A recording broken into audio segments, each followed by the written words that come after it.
Señal directa.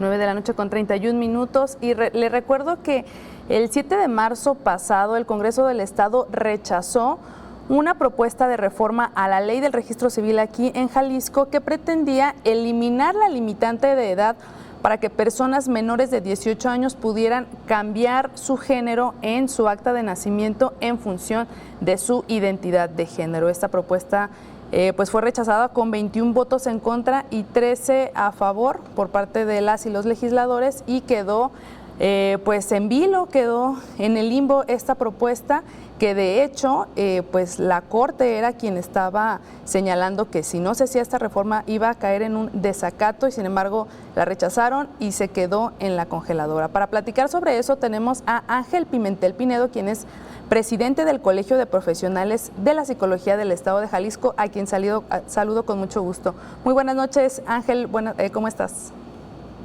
Muy buenas noches, muchas gracias por el espacio. Muy bien, ¿ustedes cómo están? Muy contentas de tenerte para que nos platiques, por favor, sobre pues esta propuesta de reforma que en algunos medios comunicaron o se conoció como la Ley de Infancias Trans, que desde mi punto de vista es limitante respecto a las implicaciones realmente de esta reforma. Para que nos platiques, Ángel, tu opinión respecto a esto y también pues qué pasó con la reforma que quedó en la congeladora. Bueno, es importante aclarar que no era la primera vez que se intentaba legislar sobre esto.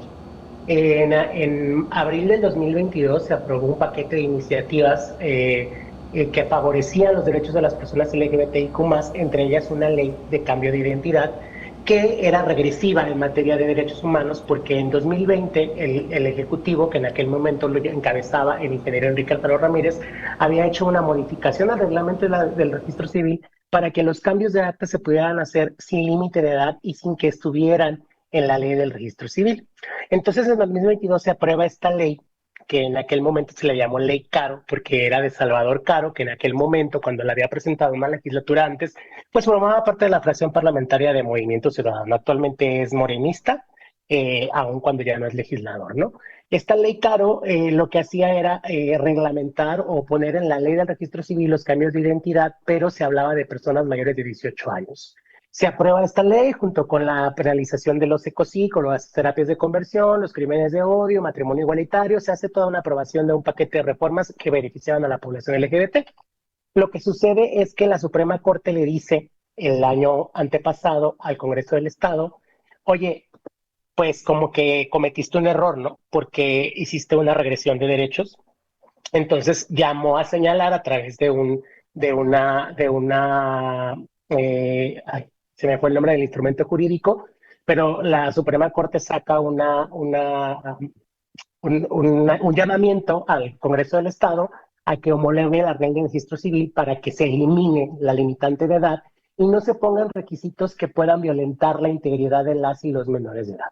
En función de esto, el Grupo Parlamentario de Hagamos hace una propuesta para modificar la ley con todos los estándares que marca la Suprema Corte en este llamamiento que le hace el Congreso del Estado, que es una orden judicial y se tiene que acatar. Y ya la legislatura pasada, la 63, lo había votado en contra en octubre, se vuelve a hacer un llamamiento para que esta legislatura lo haga. Esta legislatura primero se oponen categóricamente por mayoría a los foros de consulta porque los derechos humanos no se consultan, y después cuando ya se discute en el Pleno, que se aprueba en la comisión la legisladora Acción Afirmativa de Movimiento Ciudadano hace unas propuestas, porque supuestamente con estas propuestas de modificación, en la que sí se hablaba de una evaluación psicológica, que los papás y que el derecho y todo esto, pues con esto esta legisladora Acción Afirmativa, la diputada Montserrat Pérez Cisneros, pues dice que con eso ya su fracción parlamentaria probablemente la votaba a favor, ¿no? Cuestión que fue total y completamente errónea y total y completamente falsa, porque ni ella la votó a favor, porque ni siquiera se presentó a la sesión del 7 de marzo, porque la legisladora andaba en Nueva York. Entonces, sí es un caso bastante complicado. Actualmente el Congreso está en desacato judicial y es una agenda muy importante pendiente, pero no solamente tendríamos que hablar de lo que le compete al Congreso del Estado, sino actualmente todo lo que le compete a la Dirección de Diversidad Sexual del Estado, que no está haciendo absolutamente nada por favorecer las políticas públicas de inclusión. en materia de diversidad sexual, de infancias trans, de personas víctimas de violencia, etc, etc. Ángel, me gustaría profundizar un poco más respecto a lo que se niega a las personas con el rechazo de esta reforma de ley del registro civil. Estamos hablando de que no pueden elegir cómo quieren ser nombradas en función de su identidad de género. ¿Esto cómo lo toman ustedes? Justamente pues porque es una violación a los derechos.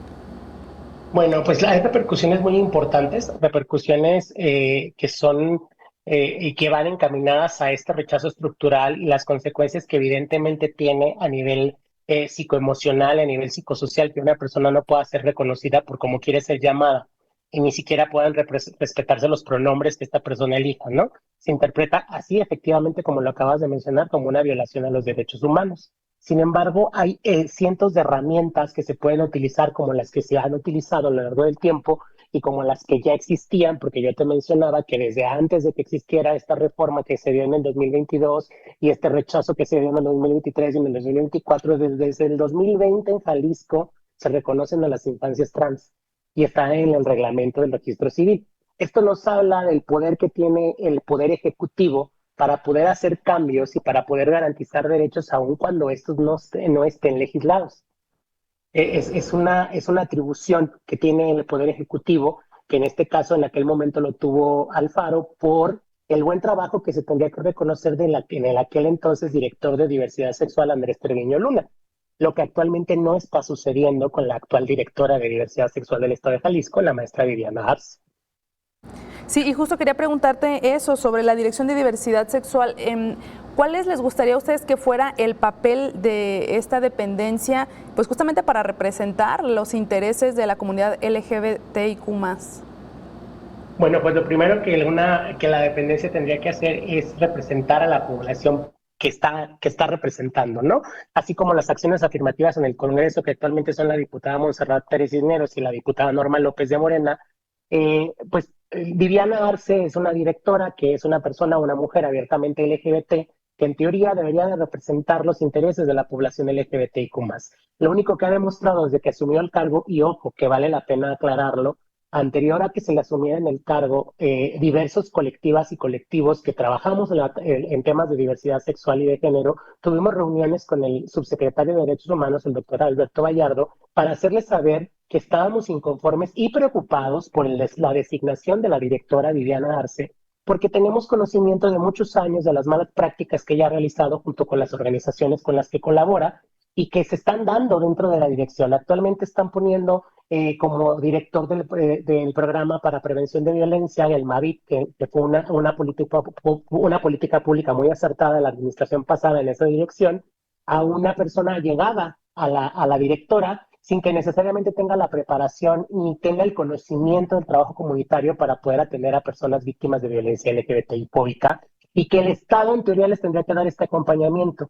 ¿Cuál es el papel que nos gustaría que tuviera? Pues que tuviera un papel imparcial y que el subsecretario de Derechos Humanos garantizara lo que nos prometió a las colectivas y a los colectivos que no iba a pasar, que no iba a permitir que la directora hiciera lo que está haciendo de favorecer, de negar acceso a personas, de no invitar a colectivos, asociaciones de la sociedad civil a reuniones, a mesas de trabajo y solo trabajar con la gente con la que ella trabaja y con la que evidentemente tiene conexiones que en este caso ya incluso se vuelven hasta económicas y se vuelven un tipo de nepotismo porque si bien no es su familia, son personas allegadas a ella que evidentemente está favoreciendo con cargos en el servicio público.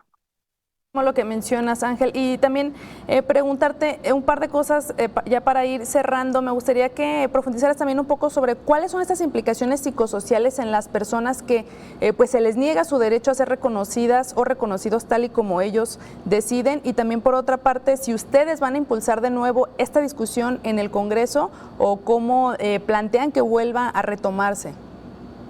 Bueno, los datos en salud mental son muy claros. Las personas LGBTIQ+ intentan suicidarse 7 veces más que las personas no LGBTIQ+. Las personas LGBTIQ+, al no ser reconocidas, al no ser llamadas, nombradas por su nombre, es una de las principales razones del no respeto a la identidad. una de las consecuencias que lleva a trastornos depresivos graves, a trastornos de ansiedad generalizada, y está documentado. Ahí si usted se puede meter al diagnóstico situacional que hizo el INEGI y está ahí total y completa y perfectamente documentado cómo somos víctimas de violencias estructurales y cómo el no derecho a nuestra identidad puede llegar a afectar de estas formas que mencionabas. Y claro, por supuesto que seguiremos impulsando que el Congreso vote esta iniciativa, que se proponga otra, que se descongele la que está, que se haga o que se respete el llamamiento judicial que hizo la Suprema Corte desde hace más de un año y medio. O sea, el Congreso lleva más de 18 meses en desacato judicial. Y lamentablemente es que lo que no saben es la implicación que tiene, ¿no? Porque al final Movimiento Ciudadano, que es el nuevo PAN, lo que va a salir a decir cuando no le quede de otra más que legislarlo, porque la Suprema Corte les empiece a poner penalizaciones económicas o hasta la sentencia de separación del cargo, es, pues lo tuve que votar porque me obligaron, ¿no? Ese va a ser el discurso de las y los legisladores conservadores, que lo que quieren es pues conservar el voto duro de la población conservadora, ¿no? Pero por supuesto que lo seguiremos impulsando, y por supuesto que es una agenda que no solamente representa yo o la organización que represento, sino representamos muchas personas que tenemos más de 15 años. Yo veo en este momento histórico que yo hace 15 años estaba discutiendo porque se aprobara matrimonio igualitario, ¿no? Ahora estamos discutiendo por las lesbomaternidades, por las infancias trans, pero pues en un panorama de regresión de derechos humanos, que las y los legisladores, que con mayoría como MC, o que el Ejecutivo, que tiene este poder o este control de poder hacer cosas, no hagan las cosas, pues es preocupante, ¿no? Claro, esta omisión legislativa lo que está haciendo es costar la salud mental de personas e incluso su vida, como bien lo mencionas, Ángel, y seguiremos muy pendientes de esta agenda en el legislativo y también cómo la sigan ustedes en sus asociaciones. Muchísimas gracias y buenas noches. No, te agradezco el espacio. Buenas noches a Canal 44 y a ustedes. Gracias, vamos a